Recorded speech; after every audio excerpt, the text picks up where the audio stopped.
المختصر۔ سیدنا عثمان غنی رضی اللہ تعالیٰ عنہ کی ایک خصوصیت ہے ذو النورین، دو نور والے ہیں۔ ان کو ذو النورین کیوں کہتے ہیں؟ اس کے بارے میں علماء نے لکھا کہ ذو النورین کا مطلب دو نور والا۔ عثمان غنی رضی اللہ تعالیٰ عنہ دو نور والے اس وجہ سے ہیں کہ آپ کے نکاح میں امام الانبیاء صلی اللہ علیہ وسلم کی دو شہزادیاں بی بی رقیہ رضی اللہ تعالیٰ عنہ اور بی بی ام کلثوم رضی اللہ تعالیٰ عنہ دونوں عثمان غنی کے نکاح میں آئیں۔ اور یہ وہ فضیلت ہے کہ ایک نبی کی دو بیٹیاں کسی امتی کے نکاح میں آ جائیں، یہ وہ فضیلت ہے جو آدم علیہ السلام سے لے کر عیسیٰ علیہ السلام تک کسی بھی نبی کے کسی بھی امتی کو نصیب نہیں ہوئی۔ یعنی یوں سمجھیں ساری انسانیت میں آدم علیہ السلام سے لے کر قیامت تک کوئی ایسا امتی نہیں گزرا، نہ آئے گا، نہ ہے کہ جس کے نکاح میں کسی نبی کی دو شہزادیاں آئی ہوں۔ اگر یہ مقام، یہ مرتبہ، یہ خصوصیت، یہ فضیلت اللہ نے کسی کو عطا کی ہے تو وہ سیدنا عثمان غنی رضی اللہ تعالیٰ عنہ کی ذات مبارکہ ہے۔ آج لوگ مولا علی رضی اللہ تعالیٰ عنہ کی بڑی شان بیان کرتے ہیں، کرنی چاہیے۔ مولا علی ہمارے بھی امام ہیں، ہماری بھی جان ہے، ہماری روح ہے، کرنی چاہیے۔ کیوں شان بیان کرتے ہیں؟ کہ ان کے نکاح میں خاتون جنت آئی تو خاتون جنت کی وجہ سے مولا علی کی شان اور بلند ہو جاتی ہے، کیونکہ خاتون جنت بی بی فاطمہ الزہرا رضی اللہ تعالیٰ عنہ شہزادی کونین ہیں، دنیا کے عورتوں کی سردار ہیں، جنت کی حوروں کی سردار ہیں، کائنات کی ساری مخلوقات کی سردار ہیں۔ اللہ نے ان کو بڑا مقام و مرتبہ دیا، لیکن یہ ایک بیٹی ہے نبی کی، تو ایک بیٹی نبی کی جب مولا علی کے نکاح میں آئی تو مولا علی کی شان و عظمت بڑھا دی، بڑھانی چاہیے۔ لیکن یہاں بھی تو دیکھو، یہاں عثمان غنی رضی اللہ تعالیٰ عنہ کے نکاح میں ایک بیٹی نہیں دو بیٹیاں ہیں، تو یہاں بھی تو عثمان غنی کی شان کو بڑھاؤ۔ لیکن بد عقیدگی پھیلانے کے لیے یہ کہا جاتا ہے کہ نبی کی لخت جگر خاتون جنت کا نکاح مولا علی سے ہوا تو مولا علی شان و افضل والا بن گئے، اور عثمان غنی کو گھٹایا جاتا ہے۔ مگر یہ تو دیکھو، وہاں نبی کی ایک بیٹی، یہاں نبی کی دو بیٹیاں، اور خالی دو بیٹیاں نہیں، میرے آقا علیہ السلام نے خود مولا علی سے یہ حدیث مروی ہے۔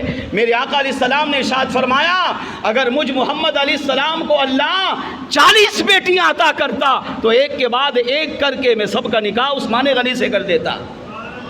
تو جب مولا علی کے نکاح میں ایک شہزادی کونین آئی تو مولا علی کی شان بڑھ گئی، تو یہاں عثمان غنی کے نکاح میں دو شہزادیاں آئیں تو ان کی شان بھی بڑھی، یہ بھی افضل والا بن گئے۔ اور ایک حدیث ابھی یہ پڑھی کہ آقا علیہ السلام نے ارشاد فرمایا، اگر مجھے اللہ 100 بیٹیاں عطا کرتا تب بھی میں ہر ایک کا نکاح ایک کے بعد ایک کر کے عثمان غنی سے کر دیتا۔ تو جس عثمان غنی کے نکاح میں میرے آقا 100 شہزادیاں دینے کے لیے تیار ہیں، کیا وہ عثمان غنی شان و عظمت کے مالک نہیں ہے؟ وہ بھی شان و عظمت کے مالک ہے۔ اب علماء نے اس کی تفصیل بیان کی۔ غزوہ بدر کا موقع آیا، آقا علیہ السلام نے تیاری فرمائی، جانے لگے۔ عثمان غنی رضی اللہ تعالیٰ عنہ کھڑے ہوئے، اندر گئے، جنگی لباس پہنا، باہر آئے۔ آقا علیہ السلام نے ارشاد فرمایا، عثمان کہاں جا رہے ہو؟ اس وقت عثمان غنی رضی اللہ تعالیٰ عنہ کے نکاح میں بی بی رقیہ رضی اللہ تعالیٰ عنہ موجود تھی، مگر یہ بیمار تھی۔ تو آقا علیہ السلام نے ارشاد فرمایا، عثمان کہاں جا رہے ہو؟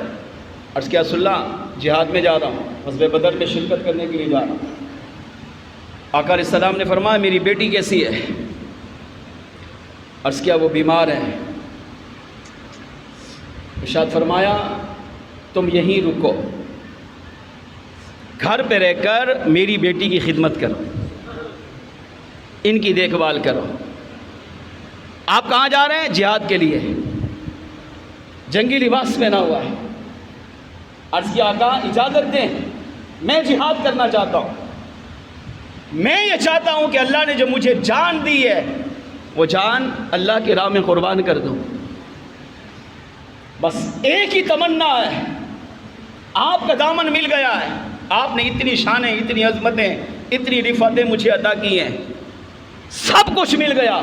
اب آخری زندگی کی تمنا یہ ہے، میں یہ چاہتا ہوں کہ اللہ مجھے یہ سعادت دے کہ میں بھی جہاد میں جا کر اپنی جان، جو رب کی دی ہوئی جان تھی، وہ آپ کے نام پر، رب کے دین پر قربان کر دوں۔ میرے آقا علیہ السلام نے ارشاد فرمایا، عثمان تم یہیں رکو، لک اجر مثلہ و سہمہ، تمہارا اجر تمہیں مل جائے گا اور تمہارا مال غنیمت کا حصہ بھی تمہیں دے دیا جائے گا۔ اس کی تفصیل میں آگے عرض کرتا ہوں۔ عثمان غنی رضی اللہ تعالیٰ عنہ رک گئے۔ آقا علیہ الصلوۃ والسلام غزوہ بدر میں تشریف لے گئے۔ اب ادھر بی بی رقیہ رضی اللہ تعالیٰ عنہ کا وصال ہو گیا، ان کو غسل دیا گیا، کفن پہنایا گیا، نماز جنازہ ادا کی گئی، قبرستان لے کر جایا گیا اور قبرستان میں تدفین کر دی گئی۔ آقا علیہ الصلوۃ والسلام کو اللہ پاک نے غزوہ بدر میں فتح کی نعمت سے مالا مال کیا۔ 313 تھے، وہ 1000 تھے، پھر بھی میرے آقا علیہ السلام فاتح بن کر لوٹے۔ سرکار واپس آئے تو جب مدینے پہنچے تو پتہ چلا کہ شہزادی کونین بی بی رقیہ رضی اللہ تعالیٰ عنہا کا وصال ہو گیا۔ باپ ہوتا ہے، باپ کے دل میں اولاد کی محبت فطرتی ہے۔ آقا علیہ الصلوۃ والسلام غمزدہ ہوئے۔ بعض صحابہ کہتے ہیں کہ سرکار اپنی بیٹی کی جدائی میں رونے لگ گئے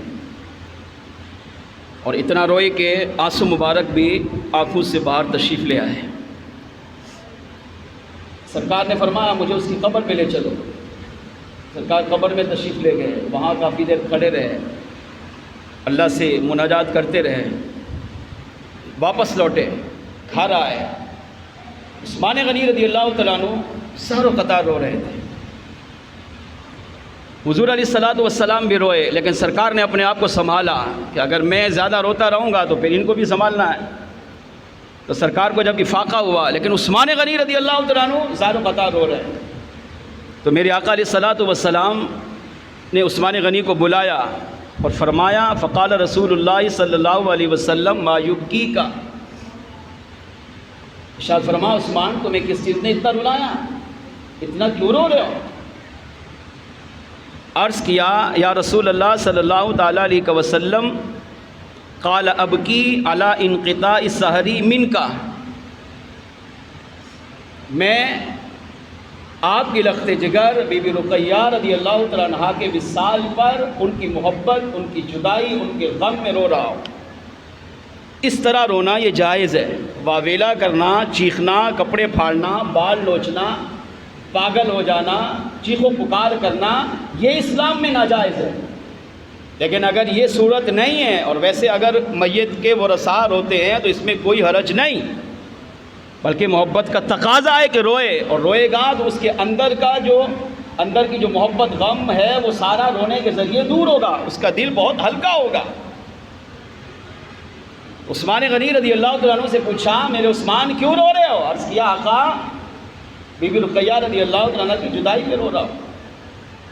اتنی بڑی شان و عظمت آپ نے مجھے عطا کی، اپنی لخت جگر کا نکاح مجھ سے کیا، تو آج وہ دنیا سے رخصت ہو گئی، ان کی جدائی پر رو رہا ہوں۔ تو میرے آقا علیہ الصلوۃ والسلام پر قربان، اب حضور نے عثمان غنی رضی اللہ تعالیٰ عنہ کو تسلی دی۔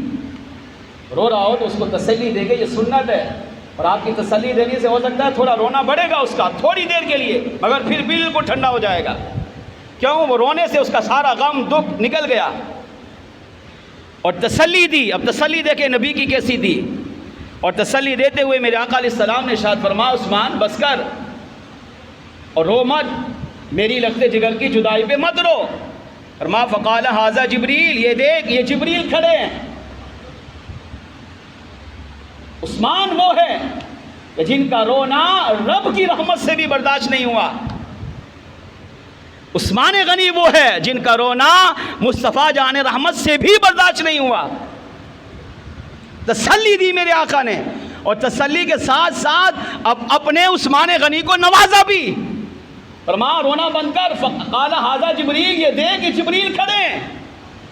یأمرنی بأمر اللہ، مجھے اللہ نے جو ان کو حکم دیا اس کا پیغام، اللہ کا پیغام میرے پاس لائے۔ اور میرے عثمان سن، اللہ کا پیغام یہ ہے ان ازوجک اختہا، اللہ یہ فرماتا ہے پیارے مصطفیٰ آپ کی لخت جگر بی بی رقیہ رضی اللہ تعالیٰ عنہا کا وصال ہو گیا، ان کے وصال پر آپ کا عثمان بےتاب ہے، غمزدہ ہے، ان کی جدائی میں رو رہا ہے۔ اب اللہ کو ان کا رونا، اللہ کی رحمت سے ان کا رونا برداشت نہیں ہو رہا، اللہ بے نیاز ہو کر یہ چاہتا ہے کہ پیارے مصطفیٰ آپ اپنی دوسری لخت جگر سیدتنا ام کلثوم رضی اللہ عنہا کا نکاح بھی عثمان غنی سے پڑھا دیجیے۔ فرمایا عثمان تو وہ ہے کہ تیرا رونا رب کی رحمت سے بھی نہیں دیکھا جا رہا، دیکھ تجھے تسلی دینے کے لیے اللہ نے جبریل کو بھیجا، اور جبریل رب کا پیغام لایا۔ اور کیا پیغام لایا؟ پیارے مصطفیٰ بی بی رقیہ کی بہن اختہا، ان کی بہن کا نکاح، ام کلثوم کا نکاح ان سے پڑھا دیجئے۔ اور جب کچھ ماہ گزرے میرے آقا علیہ السلام نے ام کلثوم رضی اللہ تعالیٰ عنہا کا نکاح عثمان غنی سے پڑھایا۔ اب یہ بنے دو ذوالنورین، دو نور والے، اور یہ وہ خصوصیت ہے جو آدم علیہ السلام سے لے کر میرے آقا تک کسی نبی کے، کسی امتی کو نہیں ملی۔